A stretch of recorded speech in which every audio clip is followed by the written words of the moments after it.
Hey everybody, Mike Iaconelli here. You're in my boat. I want to talk to you a little bit about the new Ike's custom colors that I helped design for Molix spinnerbaits. And they're really special. These are all colors that I've used for years under certain conditions. So let's look at them. You know, and the first one is a really cool color that I call pummelfish. And if you look at it, it's a black and blue spinnerbait with black blades. You know, and I designed this for a couple situations. And the first one is low light fishing conditions. Early in the morning, late at night, or night fishing, a dark colored spinnerbait is dynamite.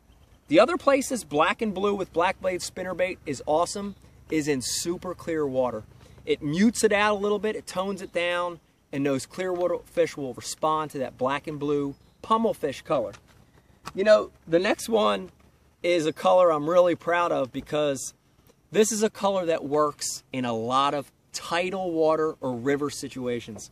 And this is a color that we call purple sensei. And if you look at it, it's white, it's got white blades, and the spinnerbait itself has this purplish, purple kind of hue to it. And the key to that is any forage, if it's shad, if it's white bass, if it's crappie, if you look at it, it's got that purplish white color to it. And in tidal water, in places that have shad, that bait is dynamite. You know, the next one is probably a color that I would say is my biggest all-around color wherever I go in the country. When I'm not sure what to throw, this is a color that I designed that you can fish anywhere. And it's called Boogaloo Dace. And dace, if you don't know about that, is a forage type. A dace is sort of like a minnow or a chub or a darter. And it's got a lot of use of bait fish that you see in the water. Whether it's a minnow or a shiner or a shad, it's got whites and silvers and golds. It's got a gold and silver blade. And that Boogaloo Dace color is super versatile. You know, one of the last colors that I designed, and this is a forage base you see in a lot of lakes all over the country, is bluegill.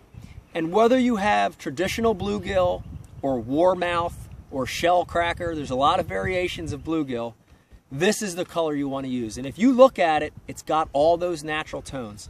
It's got the blue, it's got the green and yellow or chartreuse, it's got the bars in the head, and then it's got a little bit of that orange built into it. And that's a perfect match the hatch scenario when you have bluegill. If you like to fish spinnerbaits, if you want to do a better job of picking the right color for the right scenario, try one of the new Molix Ike's custom colors. Man, you're going to catch a lot more fish.